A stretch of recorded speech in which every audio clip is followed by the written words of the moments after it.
السلام علیکم پیارے بچوں، میں آپ کے اردو ٹیچر عشرت محی الدین BHS کلیگام۔ امید کرتی ہوں آپ سب خیر و عافیت سے ہوں گے۔ پیارے بچوں، جو آج ہمارا موضوع ہے وہ ہے ربائی۔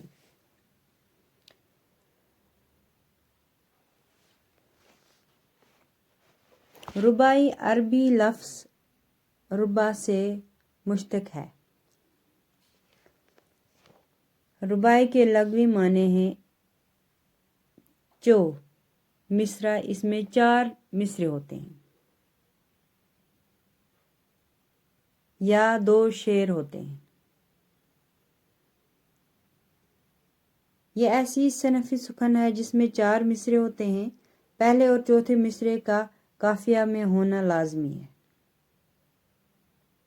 تیسرے مصرے میں بھی قافیہ ہو سکتا ہے لیکن یہ لازمی نہیں ہے۔ ربائی کے 24 اوزان مقررہ ہیں۔ جو ربائی ان اوزان میں نہ ہو اسے ربائی نہیں کہہ سکتے، بلکہ وہ قطعہ ہے۔ ربائی میں یہ خیال رکھا جاتا ہے کہ اس کا چوتھا مصرع سب سے زیادہ پر زور ہو۔ کون سا؟ چوتھا مصرع جو ہے اس کا وہ سب سے زیادہ پر زور ہو۔ ربائی کے اوزان میں دوسری نظمیں بھی لکھی جا سکتی ہیں۔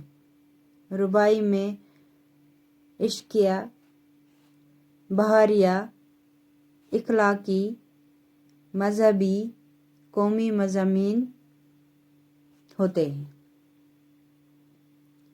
دراصل اس میں مضامین کی کوئی قید نہیں، اسے محض حیاتی صنف کہا جا سکتا ہے۔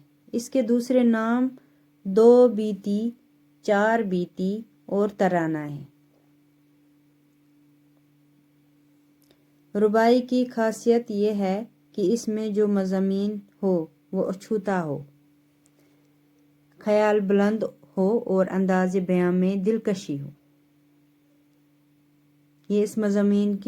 یہ ربائی کی خاصیت ہے کہ اس میں جو مضامین ہو وہ اچھوتا ہو، خیالی بلند ہو اور انداز بیان میں دلکشی ہو۔ ربائی اردو میں ایران سے آئی۔ اردو کے پہلے بادیوان شاعر محمد قلی قطب شاہ کی کلمات میں بہت رباعیاں موجود ہیں۔ محی الدین قادری زور نے اردو شہپارے میں محمد قلی قطب شاہ کے ہم عصر ملاوجی کی بھی 2 رباعیاں نقل کی ہیں، لیکن انہوں نے ملاوجی کو پہلا رباعی گو نہیں کہا ہے، بلکہ قلی قطب شاہ ہی اردو کے پہلے باضابطہ رباعی گو ہیں۔ جو قلی قطب شاہ ہیں وہ اردو کے پہلے باضابطہ رباعی گو ہیں۔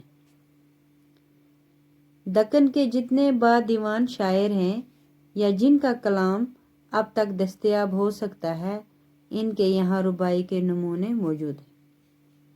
دلی کے شعراء جن میں درد، سودا، میر، مومن، غالب، دبیر وغیرہ قابل ذکر ہیں۔